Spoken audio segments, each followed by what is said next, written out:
Van était un employé de bureau épuisé qui travaillait 24 heures sur 24, 7 jours sur 7 et qui, malgré tout, se retrouvait toujours fauché à la fin du mois. Cependant, tout a changé lorsqu'il a été réincarné dans le corps d'un tout petit noble enfant. Il est déconcerté par son nouvel environnement car la dernière chose dont il se souvient est le trajet du retour du travail, mais il se souvient aussi vaguement être né ici, pour une raison quelconque. Il s'approche de la fenêtre pour regarder dehors, mais alors qu'il le fait, sa servante T se précipite pour l'en empêcher car ce serait terrible s'il tombait par la fenêtre. Van a aussi des souvenirs de T et de sa famille ici, donc il suppose que cela doit être une de ces histoires de réincarnation dont tout le monde parle. Cela dit, T trouve assez étrange qu'il sache si bien parler, alors qu'il n'a que 2 ans, et qu'il essayait encore de manger son propre pied la veille, mais elle suppose qu'il a simplement pris conscience de lui-même de manière aléatoire, comme un enfant qui grandit ou quelque chose comme ça. Plus tard dans la journée, Van déjeune avec sa famille, et son père, Jalpa, demande à chacun ce qu'il prévoit de faire aujourd'hui. La plupart répondent qu'ils vont étudier la magie, alors Jalpa se tourne vers Van et lui demande quels sont ses projets. Normalement, on s'attendrait à un tas de balbutiements insensés de la part d'un enfant de 2 ans, mais Van déclare calmement qu'il veut apprendre l'histoire et la culture de ce pays car il y a beaucoup de choses qu'il ignore. Jalpa en est extrêmement satisfait, car le fait que Van donne une réponse aussi mature signifie qu'il deviendra sûrement un noble compétent.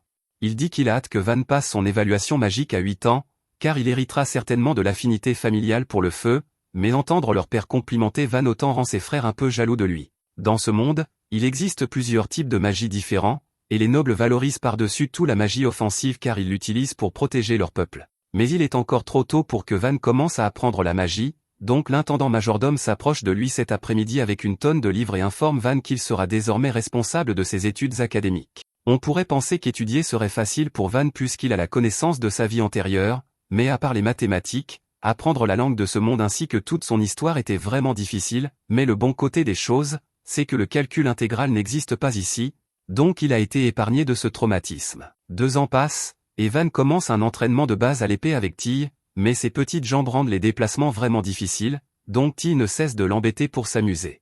Cependant, lorsque la gouvernante en chef découvre la façon dont T traite Van, elle la maintient au sol pendant que les autres servantes disent à Van de lui infliger la punition appropriée.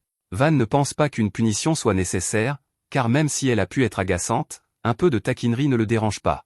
Cependant, les autres lui disent que manquer de respect à un noble ici est un crime grave, il est donc obligé de la punir d'une manière ou d'une autre. Et puisque c'est le cas, Van lui donne simplement une chiquenaude sur le front et dit « c'est une punition suffisante ». 1 an plus tard, Van a 5 ans, et il a enfin pris le coup de main pour bouger son petit corps, donc il est capable de rivaliser avec d'autres garçons plus âgés que lui. Il peut facilement prévoir leurs mouvements car ils ne réfléchissent pas beaucoup à la stratégie, mais c'est quand même très impressionnant. Les garçons sont tous étonnés de la force de Van malgré son jeune âge, et ils sont aussi choqués par sa gentillesse envers eux alors qu'ils sont des roturiers.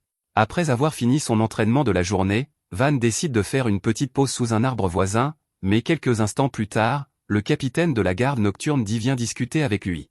Il est très impressionné par l'habileté de Van à l'épée malgré son âge, et il aimerait commencer à l'entraîner personnellement. Mais Van dit qu'il passe déjà la plupart de son temps à étudier avec Espada.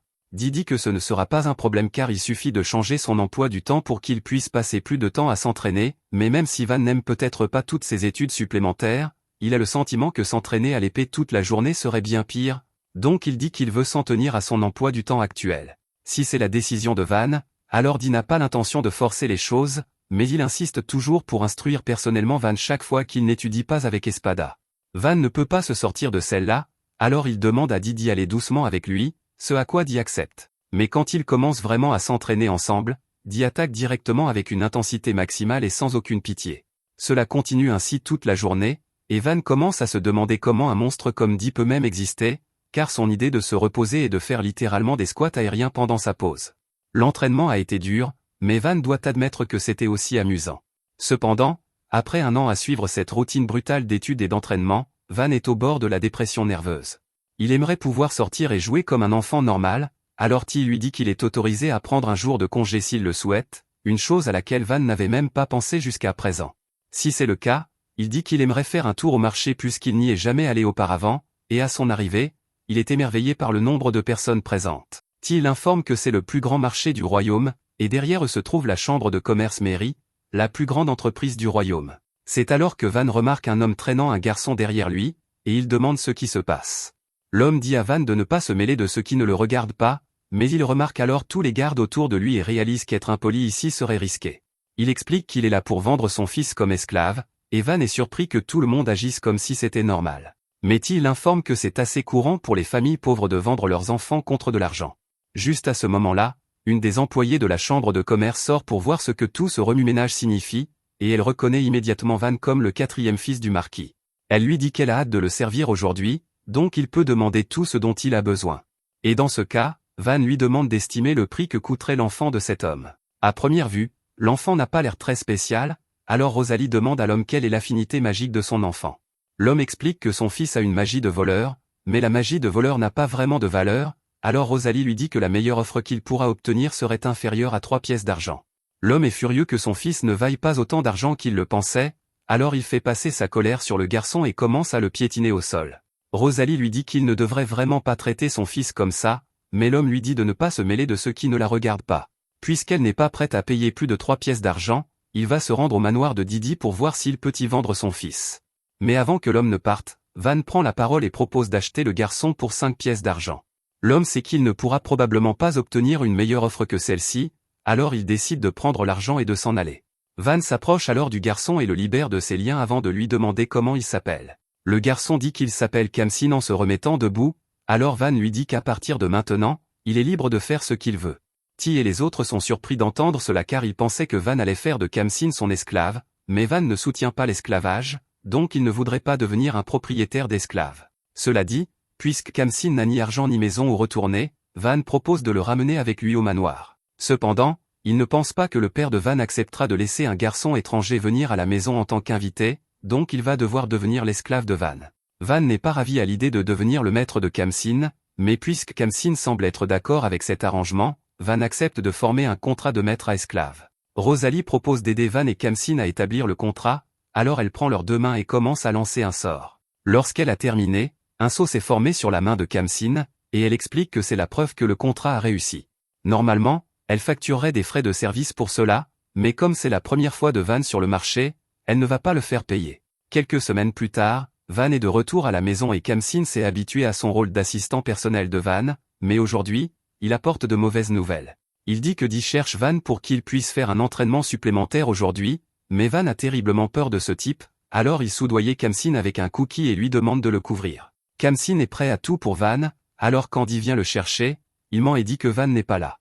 Dee voit bien que Kamsin lui ment, mais il faut de sérieux crans pour mentir à un homme comme lui, alors malheureusement pour Kamsin, Dee prend de l'affection pour lui et décide de l'entraîner à la place, donc il se fait emmener de force.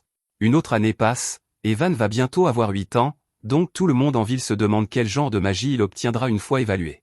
La famille de Van est connue pour ses aptitudes soit à la magie du vent, soit à la magie du feu, donc ils sont certains qu'il réveillera une puissante magie d'attaque. Cependant, le jour de l'évaluation de Van, il est révélé que Van ne possède aucune magie d'attaque.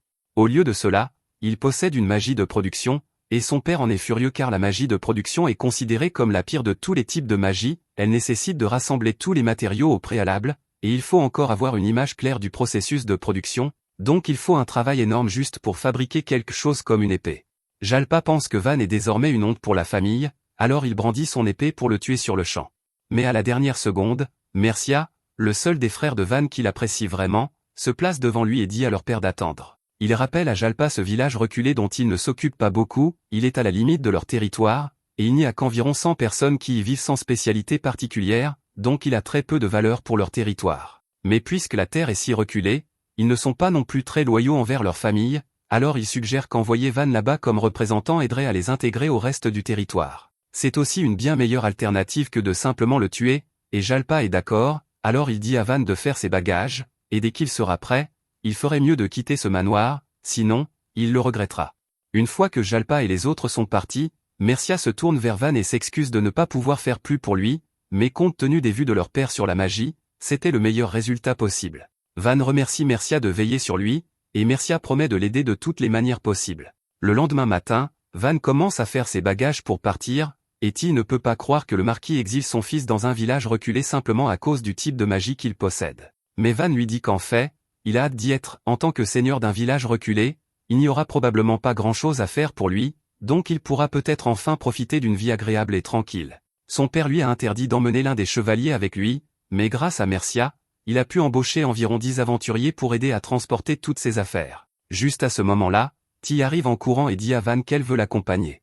Van est d'accord avec ça, mais alors Di apparaît également et propose de suivre Van pour qu'ils puissent continuer leur entraînement, mais Van ne veut vraiment pas que cela se produise. Il rappelle à Di que Jalpa a interdit à tout chevalier de l'accompagner, mais Di va faire semblant de ne pas avoir entendu. Le majordome décide également de rejoindre Van, donc une fois qu'ils ont tous fini leur bagage, ils partent pour le village reculé. C'était censé être fait en secret, car Jalpa ne voulait pas que quiconque découvre qu'il avait exilé Van, mais les citoyens aiment tous Van, donc ils le reconnaissent immédiatement alors qu'il part et viennent lui faire de grands adieux.